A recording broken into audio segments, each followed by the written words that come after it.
Hey guys, this is रघुया। Last time हम लोग ने प्रोटेक्शन और डिसिमिलर मेटल के बारे में पढ़ा था, कोरोजन लिमिट्स के बारे में पढ़ा था।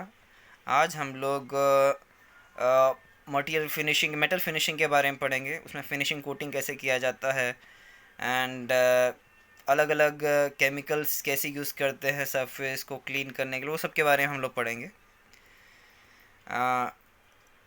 ये कम्स अ टॉपिक। ये तुम लोग को याद रखना है कि मेटल फिनिशिंग क्यों किया जाता है। मेटल फिनिशिंग क्यों करते हैं? ताकि उसके ऊपर कोरोजन रेसिस्टेंस आए, वियर रेसिस्टेंस हो, मतलब कोई मटेरियल उसमें घिसे तो फिर भी ज़्यादा डैमेज नहीं होना चाहिए उसके ऊपर। At the same time paint जो होता है उसके लिए बेस क्रिएट करना। पेंट अगर डायरेक्ट सरफेस के ऊपर क्लियर लगाओगे तो पील हो जाएगा। उसको अवॉइड करने के लिए नॉर्मली हम मटीरियल को, सर्टन मटीरियल का कोटिंग लगाया जाता है, उसके ऊपर ही हम लोग पेंटिंग करते हैं। तो जो सूटेबल बेस क्रिएट करने के लिए भी हम लोग सरफेस फिनिशिंग अच्छी तरह करना ज़रूरी है। तो ये तुम लोग को याद रखना है। एंड और एक चीज़ तुम लोग को याद रखना है कि जब भी आप कोई मटेरियल को सर्टन मटेरियल सर्टन रीज़न की वजह से डैमेज हुआ तो ओरिजिनल कंडीशन में रिस्टोर करना almost like impossible, it is quite difficult. ज़्यादातर केस में जो है, ज़्यादातर केमिकल मेथड्स हमारे पास जो अवेलेबल है, आप फुल्ली आप रिस्टोर नहीं कर सकते। तो इसलिए मैं जब भी बोलता हूँ कि आपको सर्टन मेथड अप्रोच करना है तो you need to learn about various metal finishes, मतलब अलग अलग मेटल्स के बारे में, उसके फिनिशिंग टेक्निक्स के बारे में पढ़ना ज़रूरी है। क्योंकि अगर आप कंपैटिबिलिटी चेक करना पड़ता है एंड किस हद तक डैमेज हुआ उसको चेक करना पड़ता है, वो सब आपको थोड़ा सा ध्यान देना है। जब भी आप मटेरियल सरफेस फिनिशिंग करना चाहते हैं तो सरफेस क्लीन होना चाहिए। तो सबसे पहले प्री क्लीनिंग में ट्रीटमेंट करोगे या सरफेस प्रिपरेशन करोगे। आप सरफेस प्रिपरेशन का मतलब क्या होता है? Surface cleaning. तो डर्ट को, ऑयल को, ग्रीस को, ऑक्साइड को, मॉइस्चर को, ये सबको रिमूव करना पड़ता है। तो ये सब इस फिनिशिंग का एक पार्ट ही है। इसमें dirt, oil, grease and oxides को आप रिमूव किया जाएगा। ये रिमूव करने के लिए हम लोग मैकेनिकल एंड केमिकल मेथड दोनों यूज़ करते हैं। एंड व्हेन आई से mechanical, I am talking about wire brush, steel wool, emery cloth. When I say emery cloth, I'm talking about the paper. I'm talking about that ये हम लोग is nothing, emery cloth is nothing but sand paper. ये पीछे से soft रहता है, आगे से थोड़ा एब्रेसिव रहता है, एमरी क्लॉथ बोला जाता है। एमरी पेपर भी बोला जाता है, दोनों एक ही है। एंड दूसरा होता है सैंड ब्लास्टिंग। सैंड ब्लास्टिंग से भी आप मटीरियल को रिमूव, क्लीनिंग किया जा सकता है, स्पेशली स्कील्स फॉर्म हुआ एंड ऑल। तो वेपर ब्लास्टिंग भी कर सकते हैं। This are all mechanical cleaning method. And तुम लोगों को याद रखना है कि मैकेनिकल मेथड और केमिकल मेथड दोनों ही हमारे पास अवेलेबल है, as a told you earlier. But chemical method are much more preferable. Why? Because इस केस में जो है बेस मटेरियल ज़्यादा रिमूव नहीं होता। बेस मटेरियल क्यों रिमूव नहीं होता? मैकेनिकल मेथड में जो है हाईली एब्रेसिव नेचर की वजह से बेस मेटल जो है घिस जाता है। मे भी हो सकता है उसमें से भी अलग से बेस मेटल भी रिमूव होना शुरू हो जाए। लेकिन इनके साथ केमिकल जो है, केमिकल मेथड स्पेसिफिक मटेरियल को अटैक करता है। दैट इज़ डर्ट पार्टिकल को, इवन ऑक्साइड्स को, वाटर वेपर, मॉइस्चर को, वो सटन स्पेसिफिक केमिकल्स को, सटन मटेरियल को अटैक करता है। तो अगर सही केमिकल अगर यूज़ करो तो आपका बेस मटेरियल सेफ रहेगा। ऑब्वियसली गलत मटेरियल यूज़ करोगे तो ऑब्वियसली प्रॉब्लम हो जाएगा। तो सही मटेरियल सही जगह, केमिकल्स जो है सही केमिकल सही मटेरियल पर यूज़ करोगे तो ठीक है। One of the chemical process is nothing but pickling. Pickling से हम लोग रस्ट को, आई मीन स्केल्स को रिमूव कर सकते हैं। एंड व्हेन आई से पिकलिंग, इसमें कोई अचार नहीं बना रहे हम लोग। इस केस में हम लोग मुरियाटिक एसिड एंड सल्फ्यूरिक एसिड हम लोग दोनों लेते हैं। दोनों में से कोई भी एक ले सकते हो। अगर आपके पास पैसा कम है तो सल्फ्यूरिक एसिड प्रेफरेबल है। अगर आपके पास पैसा है and specific type of scales को आप रिमूव करना चाहते हैं तो इन दैट केस आप म्यूरियाटिक एसिड यूज़ कर सकते हैं। व्हेन आई से muriatic acid, I am talking about hydrochloric acid. When I से सल्फ्यूरिक एसिड, या it is sulphuric acid. Sulphuric acid हम लोग कम कॉस्ट के लिए करते हैं। Muriatic acid specific type of scales को रिमूव करने के लिए किया जाता है। नेक्स्ट आता है, जब भी आप सोल्यूशन को रखोगे, सर्टन स्पेशल टैंक्स आते हैं, स्टोनवेयर टैंक में रखा जाता है, जिसके आसपास जो है डक्ट्स लगे हुए रहेंगे जिसमें स्टीम पास होगा, जिससे ये जो फुल मैकेनिज्म जो स्टीम कॉयल बोलते हैं, इस स्टीम कॉयल के अंदर से क्या करते हैं हम लोग, hot vapour of air, hot vapour जो है, hot vapour of water, water का वेपर जो है हम लोग ये कॉयल से हम लोग सर्कुलेट किया जाता है। जब अब इसके अंदर से आप हॉट वेपर या वाटर वेपर्स को आप सर्कुलेट करते हो तो obviously tank would be getting heated up, and when the tank gets when tank gets heated, obviously the solution within will also get heated up and does the job। जिससे chemical reaction accelerate होता है fast. हम लोग जो करना है, काम करना है, द डट पार्टिकल, ग्रीस पार्टिकल, ऑयल जितने भी हैं उसको फास्ट रिमूव करना चाहते हो तो you can use this method. आप उसको स्टीम कॉयल से आप थोड़ा सा हीट कर सकते हैं। नेक्स्ट आता है, आप याद रखना कि जहाँ जो जो पार्ट को आप पिकलिंग करते हो, एंड वो पिकलिंग करने के बाद वो पार्ट कंपोनेंट को अगर आप इलेक्ट्रोप्लेटिंग करना चाहते हैं, you need to neutralise it. You need to neutralise it. How are you going to neutralise it? जो स्पेसिफिक पोर्शन जहाँ पे आप इलेक्ट्रोप्लेटिंग करने वाले हो वो पार्ट को आप लाइम बाथ में इमर्स कीजिएगा। नेक्स्ट आता है आप electro cleaning. It is also one type of chemical method. इससे भी हम लोग ग्रीस को, ऑयल को, अदर ऑर्गेनिक मैटर को आप रिमूव कर सकते हैं। एंड इस केस में क्या करते हैं, हॉट अल्कलाइन सोल्यूशन लेते हैं। उस केस में एसिड लिया था, इसमें अल्कलाइन सोल्यूशन लिया जाता है एंड मेटल को जो है इसके अंदर डाला जाता है। And this alkaline solution should consist of wetting agents, inhibitors and material to provide necessary electrical conductivity. कुछ मटेरियल्स में हम लोग डालेंगे जिससे आप मटेरियल का जो लिक्विड का कंडक्टिविटी थोड़ा बढ़े। इसके अंदर से हम इलेक्ट्रिसिटी पास करेंगे and somewhat similar to that of electroplating. Electroplating में कैसे केमिकल हम लोग करते हैं वैसे ही हम लोग इस केस में भी हम लोग करेंगे। एंड इससे क्या होगा कि आपका जितना भी dirt particle, grease particle, oil, organic matter है वो जो है पूरा रिमूव होगा। नेक्स्ट आता है आप आप किस में करोगे, आप एल्यूमिनियम और मैग्नीशियम के साथ नॉर्मली हम लोग इलेक्ट्रो क्लीनिंग मेथड हम लोग अप्रोच कर सकते हैं। एल्यूमिनियम और मैग्नीशियम के साथ किया जाता है। एंड आप तुम लोग को एल्यूमिनियम मैग्नीशियम के बारे में तुम लोग को 2-3 पार्ट और जानना है। लास्ट टाइम मैंने बताया था ब्लास्ट क्लीनिंग इसमें नहीं करना है। अगर एल्यूमिनियम अल्कलाइडेड है उसके ऊपर आप ब्लास्ट क्लीनिंग नहीं करोगे, that is sand blast, vapour blast मैं बोल रहा था, उससे आप इसे यूज़ नहीं करोगे क्लीनिंग के लिए या कोई और पर्पज़ के लिए भी क्लीन नहीं करना है। स्टील ग्रेड्स जो है नॉर्मली हम लोग एल्यूमिनियम के ऊपर यूज़ नहीं करेंगे, या कोई और कोरोजन रेसिस्टेंट मेटल के ऊपर भी हम लोग स्टील ग्रेड्स यूज़ नहीं करेंगे क्लीनिंग करने के लिए या कोई और पर्पज़ के लिए।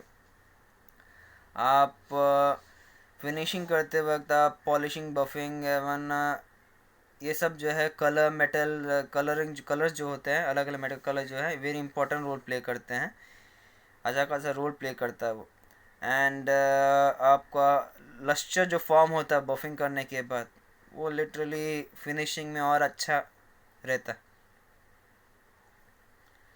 नेक्स्ट आता है आपका केमिकल ट्रीटमेंट्स जो होते हैं। केमिकल ट्रीटमेंट जो अलग अलग टाइप के हैं, हम लोग 2 टाइप के मेथड्स के बारे में पढ़ेंगे, बाकी सब जो है हम लोग कल पढ़ेंगे। तो पहला टॉपिक आता है एनोडाइजिंग।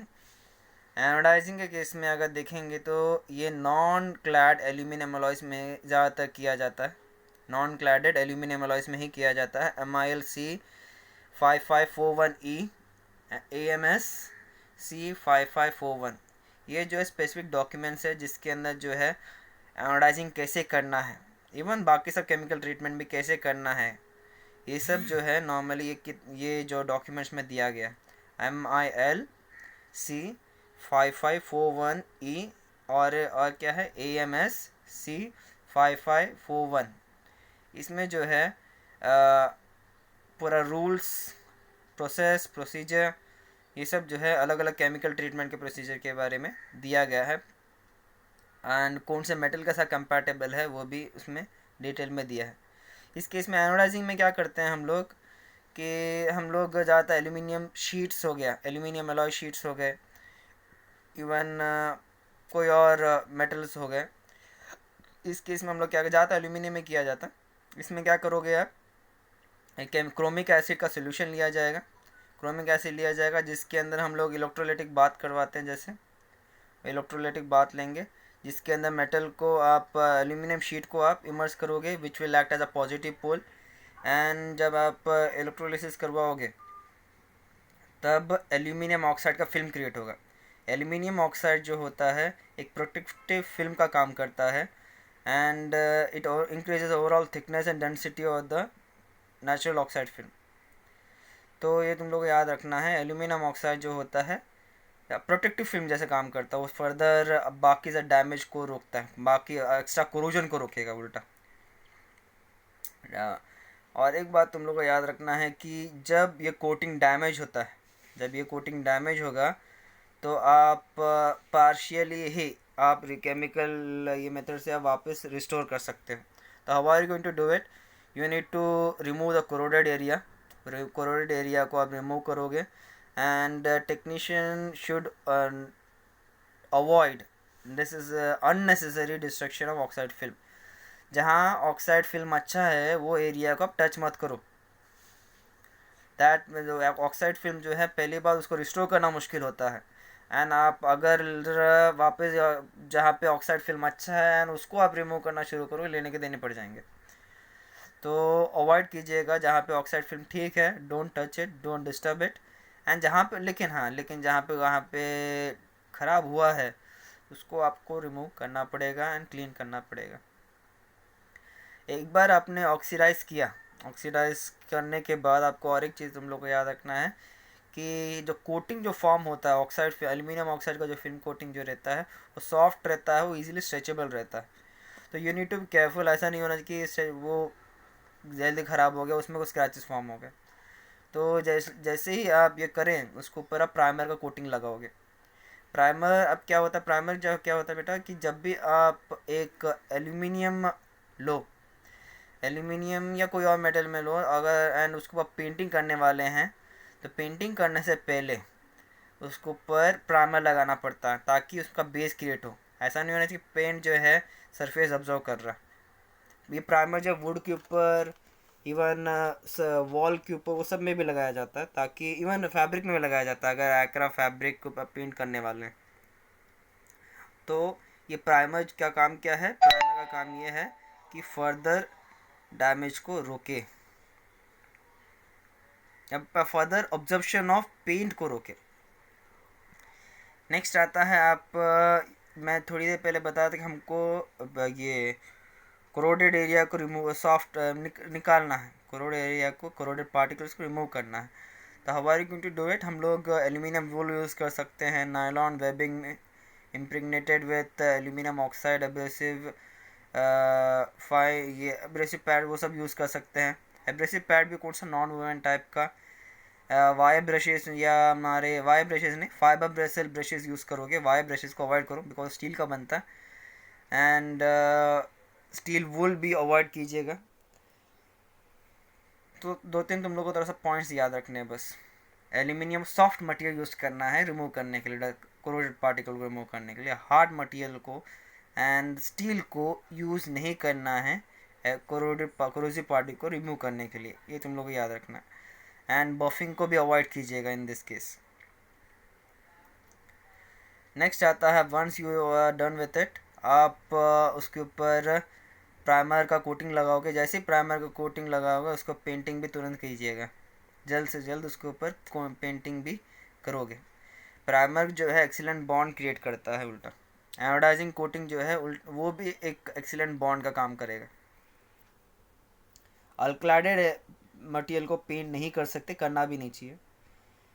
एंड अगर आप अल्कलाइडेड सरफेस के ऊपर अगर पेंट करने का प्लान कर रहे हैं तो इन दैट केस आपको एक चीज़ याद रखना है कि आप अल्कलाइडेड मटेरियल के ऊपर वापस उसको एनोडाइज करोगे, उसके बाद आप पेंट करोगे। अल्कलाइडेड एल्यूमिनियम के ऊपर कभी भी पेंट तुरंत मत करना।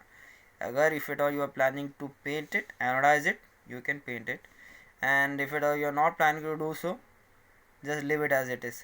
Clad it, leave it as it is safe enough. And और एक चीज़ तुम लोग याद रखना है कि एनोडाइजिंग करने के बाद सरफेस जो होता है नॉन कंडक्टिव बन जाता है।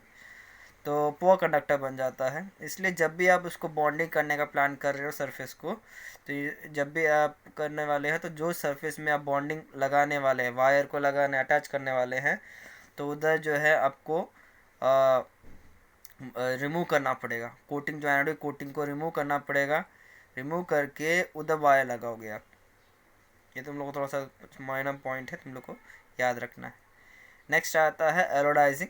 एरोडाइजिंग जो है, एक एरोडाइजिंग में केमिकल यूज़ किए जाते हैं। सर्टन दूसरा केमिकल यूज़ किया था, एरोडीन केमिकल यूज़ करके हम लोग करते हैं। उसमें हम लोग क्या यूज़ किया था, हम लोग ने यूज़ किया था डाइक्रोमिक एसिड यूज़ किया था एरोडाइजिंग में। अभी हम लोग एरोडाइजिंग करेंगे। एरोडाइजिंग में हम लोग एलोडीन केमिकल यूज़ करोगे। ये जो है ये ज़्यादा सिंपलर है, इसमें कोई इलेक्ट्रिसिटी अलग से ज़्यादा लगता नहीं है, इलेक्ट्रिसिटी की ज़रूरत ही नहीं है इसके इसमें। एंड बहुत ज़्यादा सिंपल है, ज़्यादा कुछ प्रॉब्लम नहीं। इसलिए नॉर्मली हम लोग क्या करते हैं, आजकल जितने भी मेथड है, आजकल जो है एरोडाइजिंग को एरोडाइजिंग रिप्लेस कर रहा है। इसमें क्या करोगे, सबसे पहले एसिडिक अल्कलाइन मेटल क्लीनर से आप क्लीन करोगे। एंड केमिकल जो उसके ऊपर रहता है थोड़ा बहुत, इसलिए हम लोग फ्रेश वाटर से 10 से 15 सेकेंड हम लोग उसे क्लीन करेंगे, रिंस करेंगे। उसके बाद एलोडीन, जैसे मैंने बताया था, एलोडीन जो है हम लोग डिपिंग करके, स्प्रे करके एंड ब्रशिंग करके नॉर्मली हम लोग उसके ऊपर उसे क्लीन केयर करेंगे। हम लोग एलोडीन जो होता है जब वो हार्डन हो जाता है तो थिन हार्डन कोटिंग फॉर्म करेगा, जो green bluish green and light bluish green colour का एक कोटिंग फॉर्म करेगा, जो नॉन क्रोजिव होता है बाय द वे। एंड ये एक बार आपने केमिकल कोटिंग लगा दिया, उसके बाद फ्रेश वाटर से आप उसे क्लीन करोगे। फ्रेश वाटर से क्लीन करोगे कितना सेकेंड, 15 से 30 सेकेंड जो है वाटर से आप क्लीन करोगे। उसके बाद डाईऑक्सिलाइड बाथ के अंदर आप इमर्स करोगे। डाईऑक्सिलाइड बाथ के अंदर जब इमर्स किया जाता है कितने सेकेंड्स के लिए, 10 से 15 सेकेंड की टाइमिंग तुम लोग याद रखना है। 10 से 15 सेकेंड के लिए आप डाईऑक्सिलेट बाथ के अंदर इमर्स करोगे आप। एंड डाईऑक्सिलेट बाथ के अंदर इमर्स करने के बाद स्लाइटली सरफेस जो थोड़ा स्लाइटली एसिडिक बन जाता है, बिकॉज एलोडीन जो होता है, एलोडीन जो है थोड़ा सा अल्कलाइन रहता है। तो एल्कलिक को नेचर को थोड़ा सा कम करने के लिए हम लोग एसिडिक बात करवाते हैं, दैट इज़ डाईऑक्सिलेट बात हम लोग करवाते हैं। Here comes the end of the topic. हम लोग इधर से जो है chemical surface treatment and inhibitor से आगे का टॉपिक जो है 2-3 स्लाइड्स और बाकी है, हम लोग कल पढ़ेंगे।